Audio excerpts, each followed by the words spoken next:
I mean, when it's the left teaming up together, this is called freedom, but when it's the right doing the same, this is called anti-democracy. What do they expect her to say? That seriously, to attack all the McDonald's just to prove that we're not slaves of America? We have to be more careful when we use this word because it's very dangerous for us. Hi everyone, welcome back to Unpopular Opinion. I'm Alberto and every day I try to learn something new and I share it with you on this channel. And today, since I'm Italian, I will make some comments on the Prime Minister of Italy, Giorgia Meloni, and I will explain to you what's happening in Italy and what is our idea about this president. Thanks for following me. And yeah, if you want to subscribe to the channel, you're free to do it. Giorgia Meloni has achieved something that very few Italian prime ministers have: political stability. I mean, this is very true. Unfortunately, in Italy for the last 2 decades, we had only governments that lasted a couple of years at most, because there was always something happening, like once they lost a referendum in the midterm of the of the government, another time they were basically a right party and a left party leading the country together, and of course it didn't go that well at the end. They didn't manage to solve all the disagreement that there was, and this time instead there are basically 3 parties that are leading the country as a group, as a right-wing group, and they are solving all the controversies, all the fights, and they brought stability to a country that was not used to that, because believe me, every couple of years we were asked to go back to vote for the new president, and this was not a good situation. On average, Italy has had 1 government per year since the Second World War. I mean, this is an exaggeration, but it gives you the idea of but Meloni what's has our just situation. completed her 3rd year in office, making her the longest-serving prime minister in nearly 15 years. Difenderemo Dio, True. la patria e la famiglia. Lo faremo per difendere la nostra libertà. Of course, her principles and values are mostly conservative, so the family, God. She's led a government that's been far more moderate than the neo-fascist chaos her liberal critics had feared. I mean, especially nowadays, if there is a right-wing party leading a country, they're always accused of being fascist for no reason. There was no justification of why Giorgia Meloni should be a fascist party, but this is what the opposition try to do, just to debilitate your party, your government, but yeah, it doesn't make sense in my opinion. Fascist is a very serious word, and we should use it more carefully. Italy has now secured a seat in Europe's inner diplomatic circle, and even President Trump is listening to her. I mean, this can be a success or not, but yeah, probably in the last decades, Italy loses a little of ground in the European and international inner circle. We were less powerful than now, and I'm happy about that. That Giorgia Meloni is a reliable leader, even if you may not like her for many reasons, many ideas of her. She's definitely more stable than many others, and they respect her. All over the world. He's a very successful politician. It's surprising considering Meloni's roots in the extreme right. She joined Italy's... This is true. She became more moderate over time, okay? Probably what was even 5 or 10 years ago has nothing to do with the kind of ideology that she's bringing now. And this is okay. I think, many politicians start at in a different they come from a different direction, and then they just adjust the way towards something that can reach a larger audience. And that's why at the end Giorgia Meloni won the elections. Neo-fascist party, the now defunct MSI, when she was just 15. Moi je crois que Mussolini c'était un bon politicien. In 2008, Silvio Berlusconi, Italy's prime minister at the time, appointed her to his cabinet. At 31, yeah, she had, we can say, a long career that she started when she was very young. And you know, this is an important thing for me because we had politicians that, you know, just 1 week before they were doing, I'm not joking, they were selling drinks at the stadium and then they become prime ministers of Italy or something like that.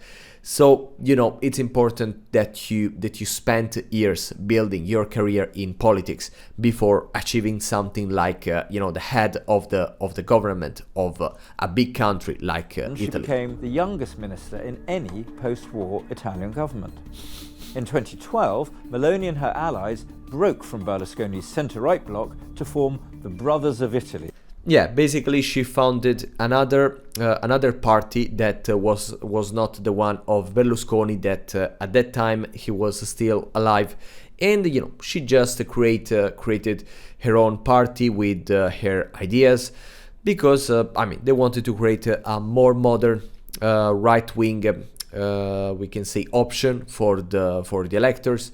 But for many years they were very low in the ranking. Okay, they were not a thing. They were just, you know, one of the many little parties that probably was gaining ground, but it was not that relevant. I'm not allowed to say it because usually it's the end of your political career if you say it. She's a beautiful young woman now. And we can say Donald had trouble with that, so he has to be extremely careful about what kind of words he uses to describe a woman. You use the word beautiful in the United States about a woman, that's the end of your political career, but I'll take my chances. Where is she? There she is. You don't mind being called beautiful, right? Because you are. Thank you very much for coming. We appreciate it. She wanted to be here and she's incredible, and they really respect her in Italy. She's a very successful. Yeah, it was a long time that, you know, between US and Italy there was such a great chemistry, we can say. We don't know if it's fake or it's authentic, but I appreciate this, and yes, she's kind of you know, a breath of fresh air, like someone else defined her. And it's okay, as I said, you don't have to like her ideas necessarily, but she's younger and probably, I mean, in some way less conservative than all the other options from the left or from the right that we had in the last years. Beh, ci sono molte cose sulle quali io non sono d'accordo, l'ho detto, ribadisco. Penso per esempio che il tema del diritto internazionale sia invece qualcosa che va ampiamente difeso. I mean, Trump broke the international law, as you know, with many actions that were not conceived by the international law itself. And of course, the purpose and the goal of Europe is to defend it, because they don't have any other weapon. Okay, when something bad happened in the world, happens in the world, the only thing Europe does is just to, you know, blame you. You did it wrong. You have to fix it. So if you break the idea that there is this international law that you have to respect no matter what, you're just breaking Europe, because Trump, of course, is probably military more advanced than all the Europe together. Probably not about all the forces themselves, but you know, if you have many forces but then you don't have a head to coordinate them, it's just useless. So we need America, unfortunately or not, we need it. And, you know, the international law is our greatest protection against, I mean, for our purposes. Le regole del diritto internazionale, siamo tutti But Trump can do whatever he likes, because it doesn't matter for him. E quindi sì, quando non sono d'accordo lo dico, ma guardi, lo dico a lui, non c'ho neanche difficoltà, e penso che se parlaste con i miei partner lo sapreste molto bene anche voi. Dopodiché, chiaramente, questo racconto continuo che io ascolto, la Meloni, le distanze, prenda, dica, non ho capito che cosa si sta chiedendo quando si dice che l'Italia deve prendere le distanze dagli Stati Uniti, perché questa è geopolitica, non sono comitive. This is true. Basically, in Italy, Giorgia Meloni is blamed because many people say that she's kind of a slave of Donald Trump. That this is something not necessarily true, but there are some hints of that. But in any case, as I said, we need to be slaves of America in this case. I know that there are some kind of weapons that if they reach Europe, we need US to tell us, okay? If we are getting attacked, we need the US to tell us that we were getting attacked. So we cannot just, assume that Giorgia Meloni, as the leader of Italy, can punish Trump for everything he said, even when he's wrong. But of course you have to be more diplomatic and careful. Nella geopolitica, quando si prendono delle posizioni, si è conseguenti, ok? Allora, io penso che la politica estera italiana sia quella che il presidente Mattarella ci ha ricordato. And I respect her, for example, in comparison to Pedro Sanchez. Pedro Sanchez is just a rebel that, the war is not good and I hate Trump. Yeah, okay, what you're doing, this is not diplomacy, this is not geopolitics. He's just you doing the activist, but you're not anymore in a public square, but you are leading a country. Okay, so you have to be more careful about what kind of words you use. Qualche giorno fa, dicendo che le direttrici della nostra politica estera sono l'Unione Europea e l'Alleanza Atlantica. E quindi che cosa faccio? Cerco le luci piuttosto che le ombre nel mio rapporto, nel rapporto italiano con i suoi partner europei e atlantici. Of course, there can be many disagreements, okay, between you and between Italy and America, but you cannot build an alliance just on reminding each other of all the differences that there are. But you have to find the common points that you can follow together and build your partnership over that. Altrimenti, chiaramente, io certo che non sono d'accordo con tutto quello che dicono i miei partner. Con Trump sono stata d'accordo sul Venezuela, non sono stata d'accordo sulla Groenlandia. Qualsiasi altro nome voi doveste farmi qui, vi dirò una cosa sulla quale sono d'accordo e una cosa sulla quale non sono d'accordo. E se voi chiedeste a tutti i miei partner... Yeah, this is very bad, because if I'm saying, like, as a leader, I side with Trump, and then Trump does something bad, then I say, oh, so you're side with Trump, but Trump did this. Yeah, okay, I cannot be responsible for everything that all the other leaders do all around the world, okay? I can just find some similarities and work on them, but, then whatever they do is not my problem or responsibility. Partner, cosa pensano di quello che dico? But I cannot question my relationship with someone every time in a diplomatic way, every time, something new comes up. Canada is concerned about some of the positionings that Italy is taking in terms of the LGBT rights, but I look forward to talking with you about that.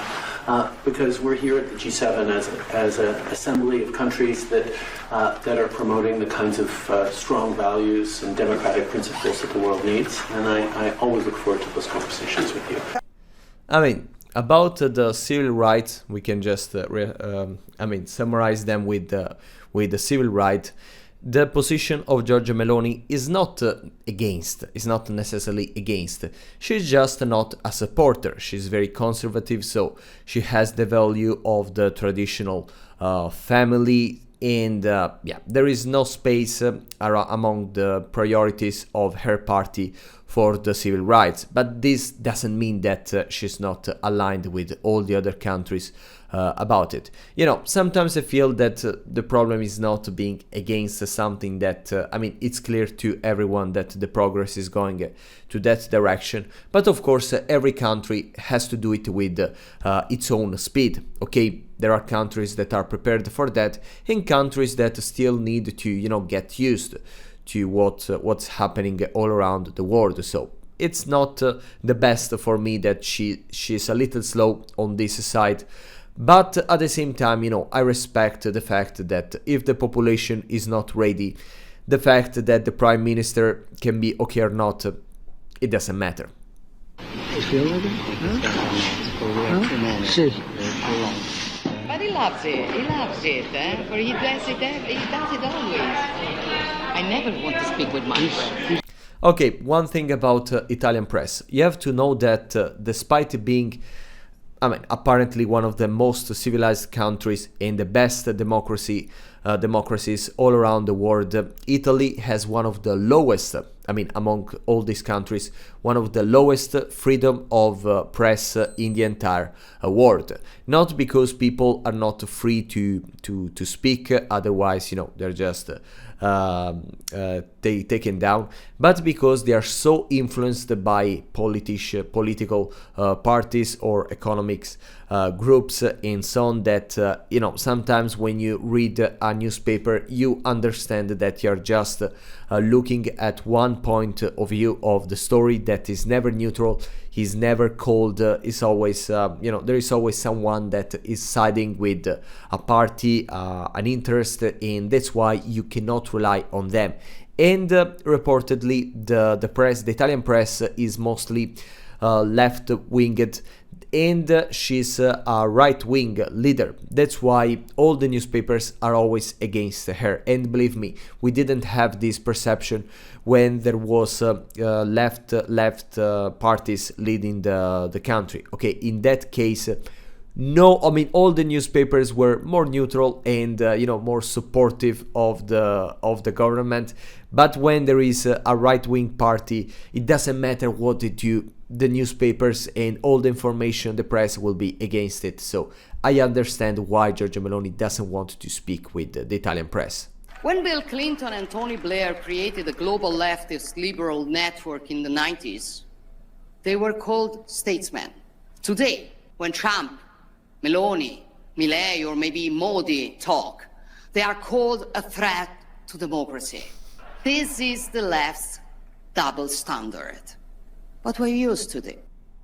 I completely agree with this because yes, every time the left does something is seen as something good and progressive and innovative, while when there is the right parties that do the same thing, they are considered, a threat, as they say, a threat to the democracy, to the freedom. They're called fascist and so on, and this is crazy for me. There is for real a double standard, and we always judge right-wing parties for that, even if they did something that different from the left parties. And I will give you an example of Italy.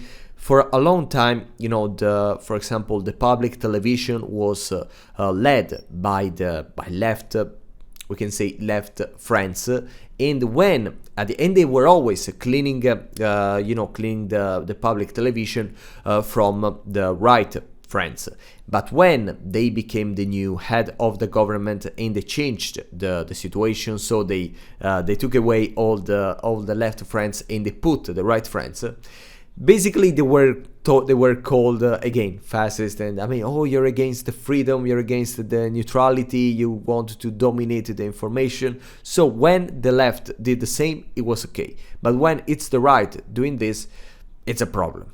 Vice President Vance was discussing something deeper: identity, democracy, freedom of speech. In short, Europe's historic role and mission.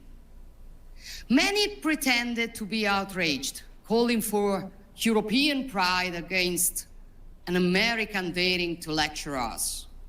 But let me tell you, as someone who is proud to be European, first, if those who were outraged had shown the same pride when Europe lost its strategic autonomy, tying its economy to autocratic regimes, or when European borders and our way of life were threatened by mass illegal migration, now we would live in a stronger Europe. What is true is that, the relationship between Europe, not only Italy and the US, is very controversial because many people, for some reason now, they hate the West. So everything that is West, is just bad, and we're trying to go towards the East, at least in Europe. That is something that for me, it doesn't make sense. Like, we accepted the help of America, and to compensate that, we had to give something in return. So we offer military alliance because we need it. We offer economic alliance because we need it. And now we're just, we want to remake this deal because it's not enough apparently, and we're choosing countries and realities that they are far more different from our values just because we hate the West and America is bad. That is something that, of course, if you're a leader of Europe, one of the leaders of Europe, you have to fight against, because otherwise it will be the end of the civilization, of our civilization, our values and everything. I hope you enjoyed the video, and see you very, very soon.